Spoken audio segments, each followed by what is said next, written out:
Hi everyone, we'll get started in about 1 minute.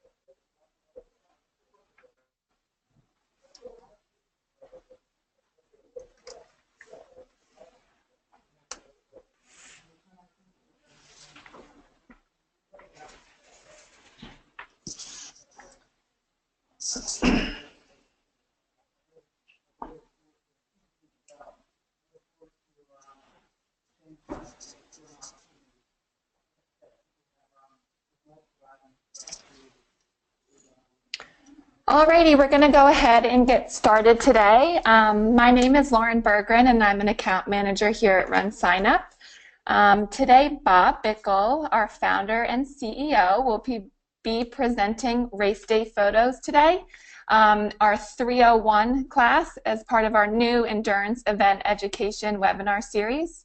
I invite you to take a look at our upcoming webinars here and the dates listed. You can sign up for these on our main website at runsignup.com, and then a big blue button that says sign up for webinars.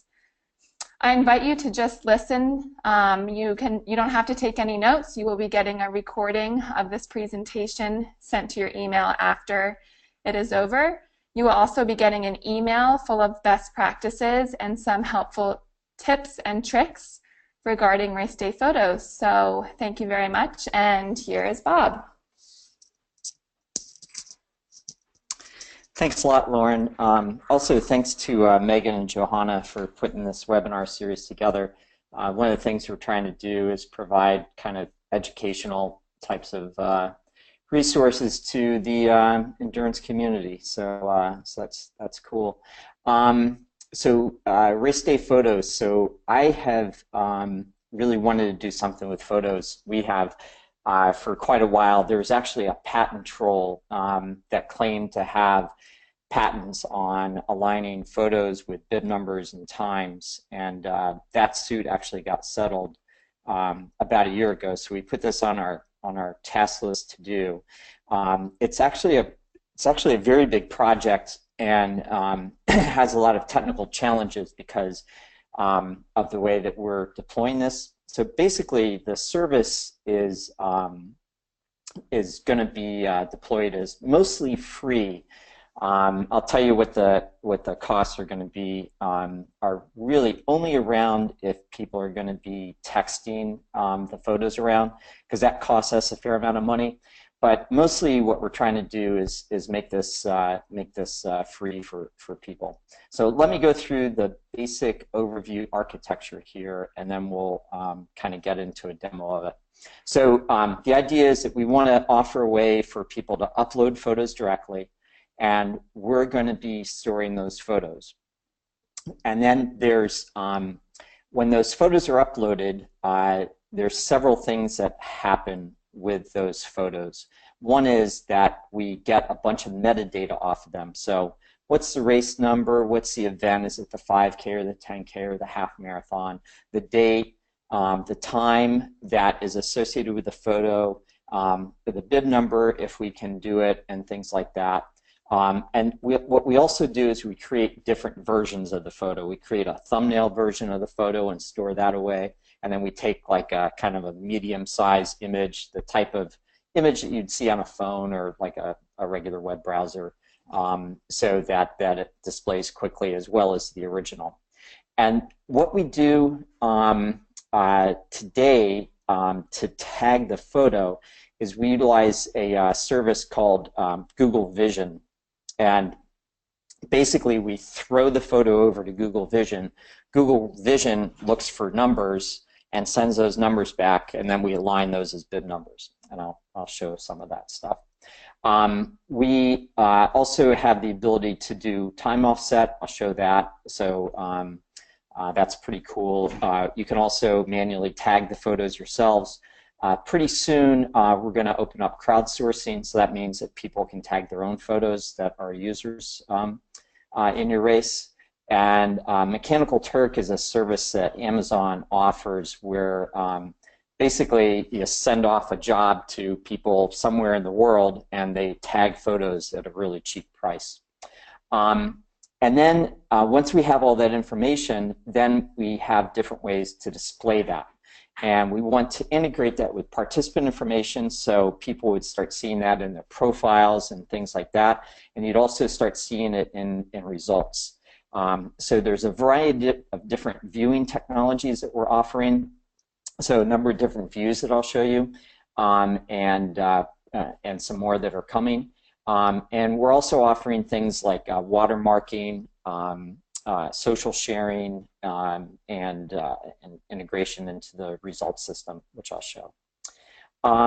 The thing where we're at right now is that it's only available for free.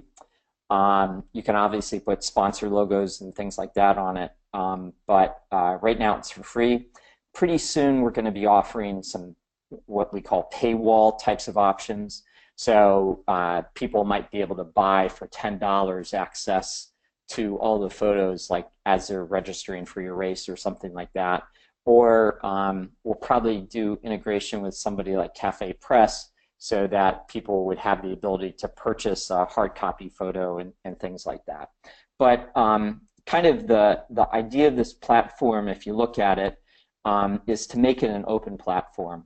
So there's various different mechanisms of basically deploying the images, the photos for free, and leaving it up to you how you want to deploy them. We think that's opening up a lot of real benefit to races and sponsors and certainly to your participants. The other thing that we're doing is we're allowing for different methods to ingest the photos. So far, we've done integrations with SmugMug and Pic2Go, and we'll be doing some other integrations in the future. So there's a lot of photographers who might use SmugMug as kind of their standard photography system. And so you can just basically point and click and drag in all of your photos in SmugMug into this system. So with that said, let's get into looking at what the system actually looks like. So this is a regular race. When you upload photos, a new page appears, the photos page, and it shows various photo locations. I only have one now. I'll add another one during this demo. And when I look at that, I can do searches for something. Like I could search for English, and it would pop something up. Or if I search for bib number 873, it would also pop something up. So I could click on that, and I can go and I can look at photos of Jack Inglis and photos that are near his finish. So this gets to the idea of trying to align finishing times for finish line photos, and I'll explain that a little bit later. But in here, I can go in and look at a large picture and download it and so forth.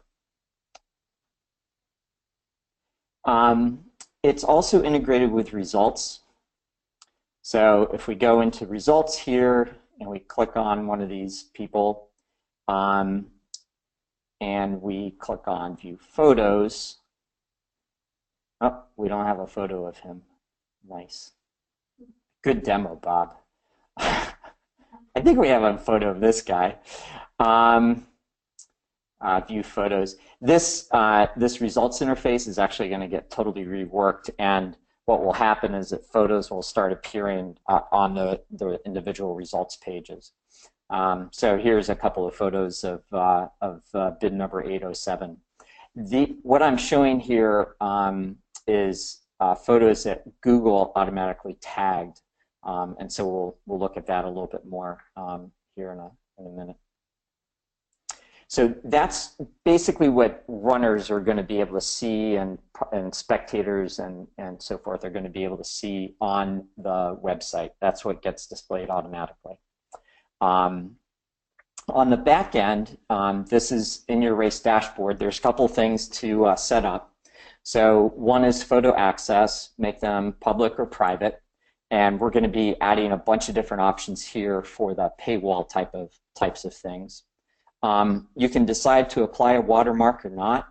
and you can apply either your race logo in the lower right or lower left corner, or one of your sponsor logos in the lower left or lower right. So if I wanted to change that to Virtua rather than Locus, I could just make that simple switch and flip that over. In the future, we're going to have a lot of other types of options for sponsors, where you'd be able to mix sponsors and potentially even kind of sub-segment the participants. So old guys like me would get a Metamucil ad, and young people would get like a Red Bull ad or something like that. The view option here allows you to view photos that you have uploaded already, but let's go and pretend we're going to upload something. Something to note here is that this race has been around for a while.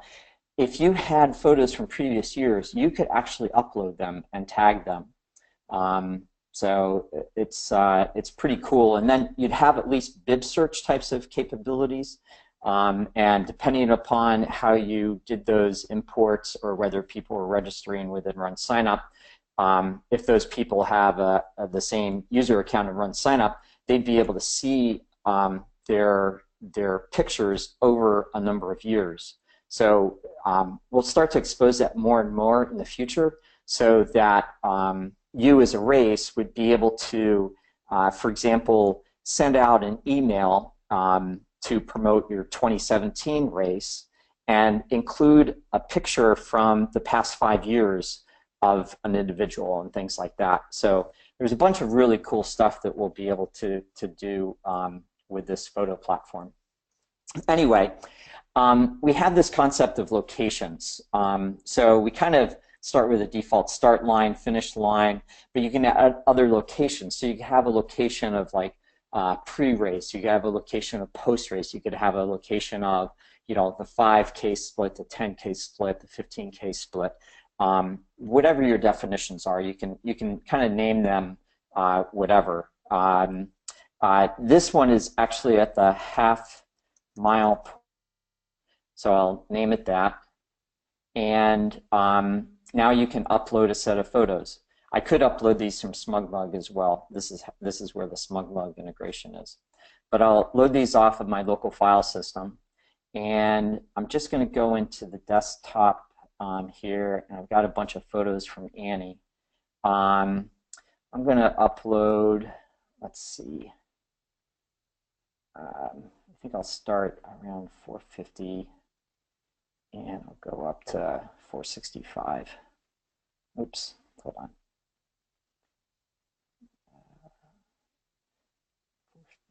452, and I'll go up to, so I'll open these, and then I'll upload them. Now these are pretty large files, so it'll take a little bit of time to upload. The real speed throttling here is really more your own network and upload speed. All of this stuff is being uploaded to S3 in Amazon, so there's very large bandwidth on the server side, and it can go in parallel. We've done a lot of pretty nice work to do photo upload retries, and we'll be coming out pretty shortly with, if a photo fails to upload, you'll see a list of some of the photos that have failed to upload for some reason. Network bandwidth is typically the issue down on your end, or spotty connections or something like that. But the photos are uploaded. So now what I'm able to do is I'm able to go and search photos. What I'm going to do is I'm going to search for photos at the half-mile point, and I'll search for these photos. And you'll note that initially there are probably no tagged photos. Oh, we're starting to get some tags in.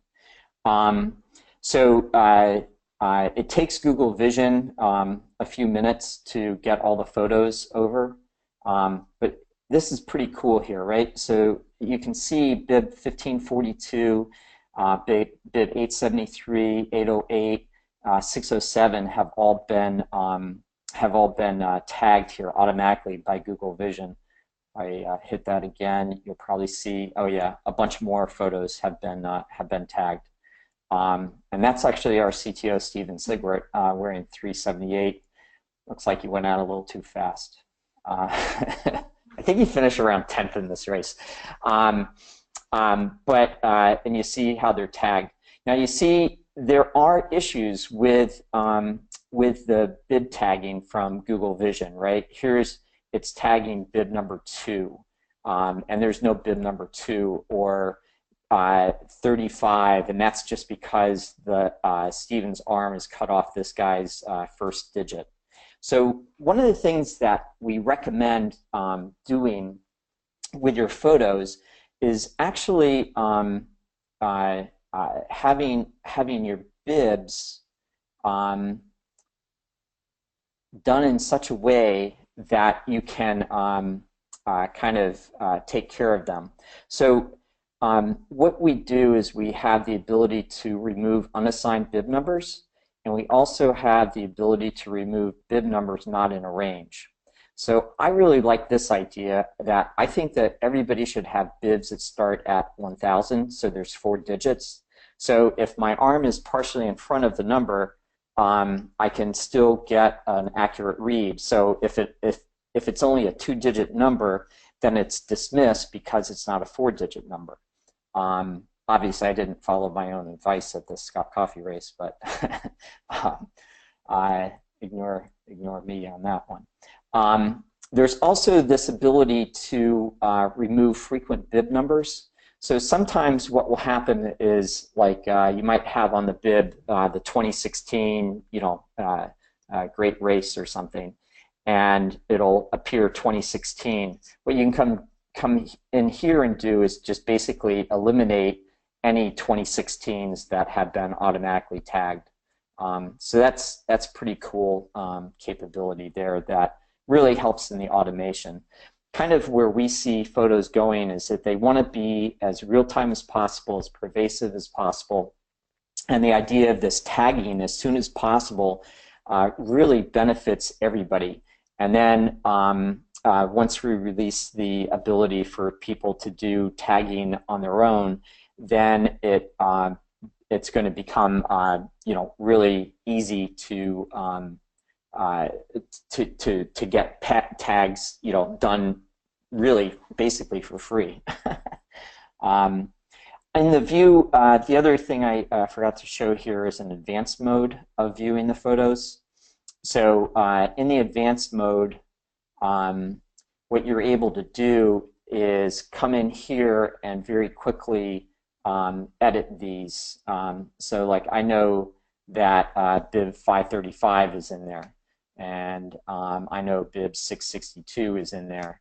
And then I can basically just jump through these and correct them. And this is basically the interface that people at like Mechanical Turk would be utilizing. So that's that. The one other thing I want to show you here on locations is this setup finish line photos. So what this does is it automatically aligns the finish time with the time that's actually put onto each photo. So when you take a photo, there's actually a time put on that. And what we do is we kind of go through all the photos and we line them with whatever result set you want to. And then we process those photos.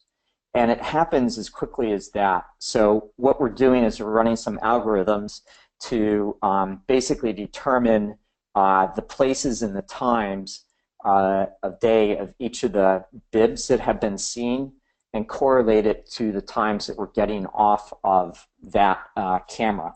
So what you may want to do is if you have 2 photographers for your finish line, what you want to do is upload them into 2 different locations.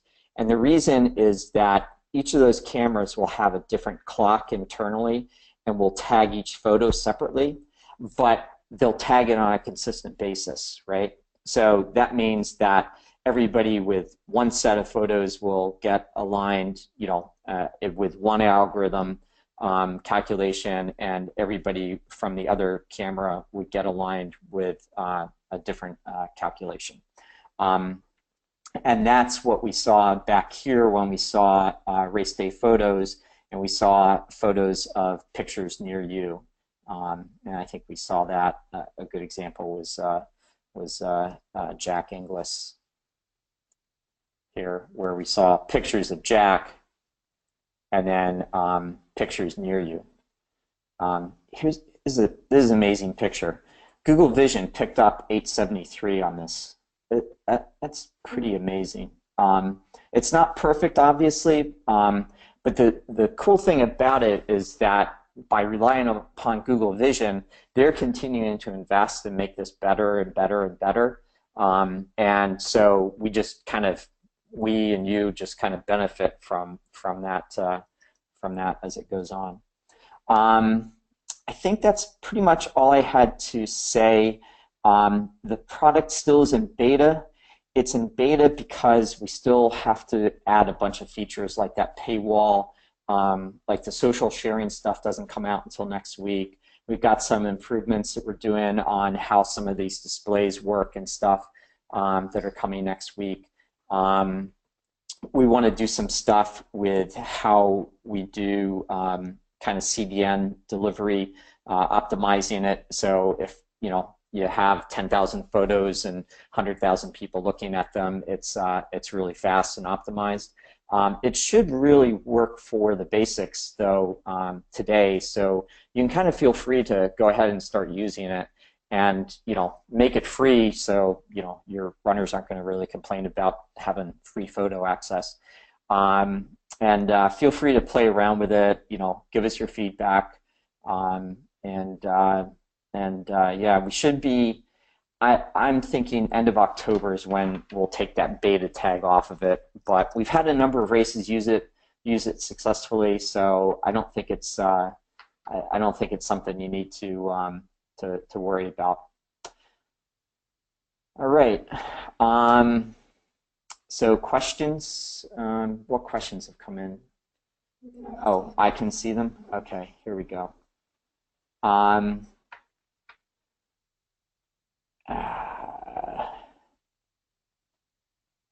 So as you showed, we can remove bib numbers that got assigned incorrectly. Can we add bib numbers that Google didn't read? Absolutely. Yeah, I showed that too. There's a couple ways of doing that on the back end today. We just do that on the back end in that view find. I showed you the quick way to do it, but you can also do it right here. You can add a bib number. It got all the ones that I can see there, but you just add a bib number right in there.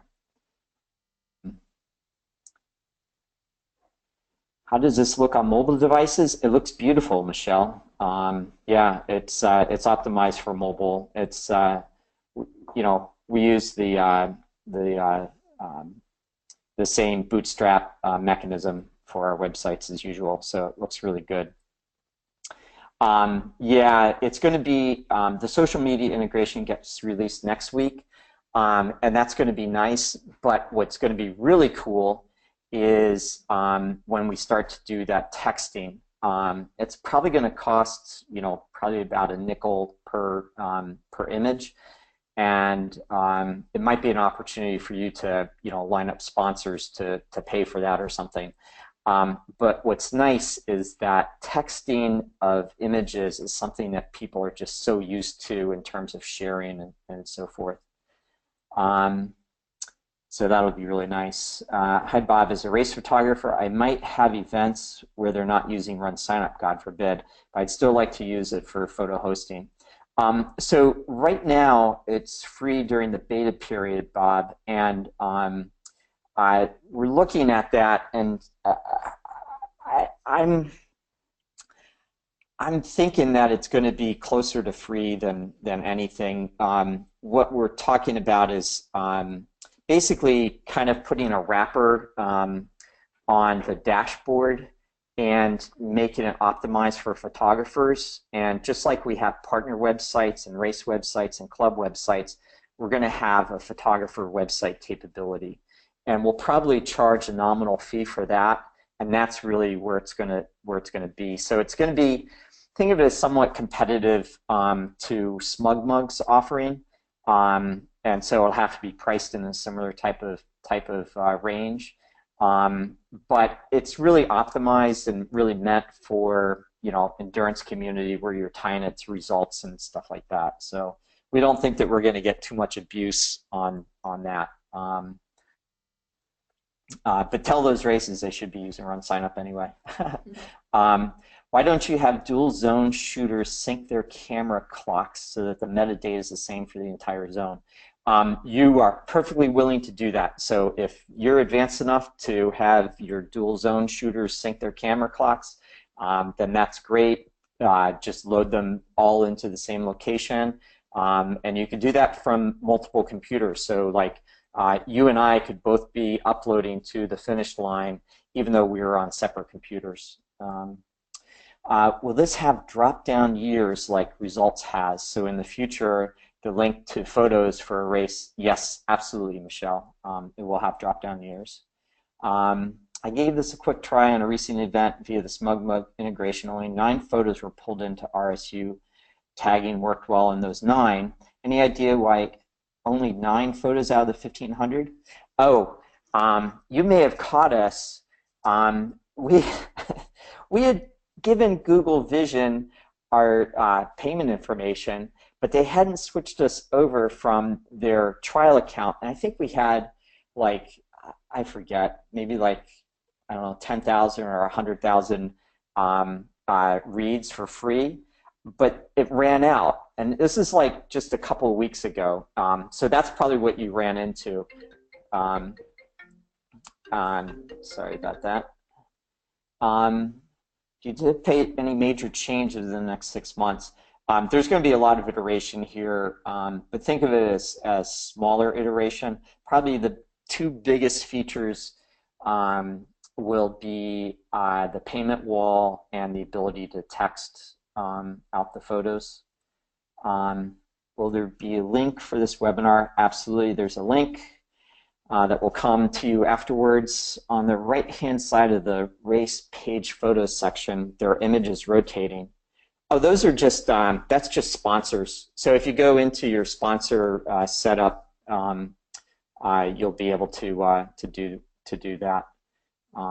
It's pretty easy and it looks really nice. Somebody says that would be awesome. I use SmugMug too. Very cool. Yeah, Bob, test out that SmugMug integration and see how you like it. Most of our runners are on Facebook. We want to make posting an album on a runner's photos to their social media profile streamlined, easy, likely. We'll have that functionality. Yeah, so from the website functionality, that's what's coming out next week. And then texting will work like any photo that you get texted to you. When are you charging dollars after beta? Who's going to charge run organizers? So if we charge anything, I think it's just going to be charging for those text. Certainly any races that use us for registration, this is going to be free, the whole platform. And you know, you could upload your last 10 years photos. It'll cost us a little bit of money, but that's okay. If I have last year's photos on SmugMug, can I put them in RunSignUp? Absolutely. So what you would do is you'd make sure that you had a race date of last year, and you'd be able to pick that year, and then you'd be able to upload photos and just click on the SmugMug tag. Will there be a Photoshop Lightroom plugin for RaceDay photos? Yeah, I have a whole workflow. We've heard that from a number of photographers where they want to have something in Photoshop and Lightroom. Maybe for right now, just count on saving that to a file or directory, and then going to the file and directory and uploading with the RunSignUp interface. But I'm sure we'll get to that at some point in time. Will you explain payment wall a little more? So a payment wall means that there's a photo, and you want to charge the participant or the spectator money to get access to that photo. And there's a variety of different mechanisms that people want to charge for that.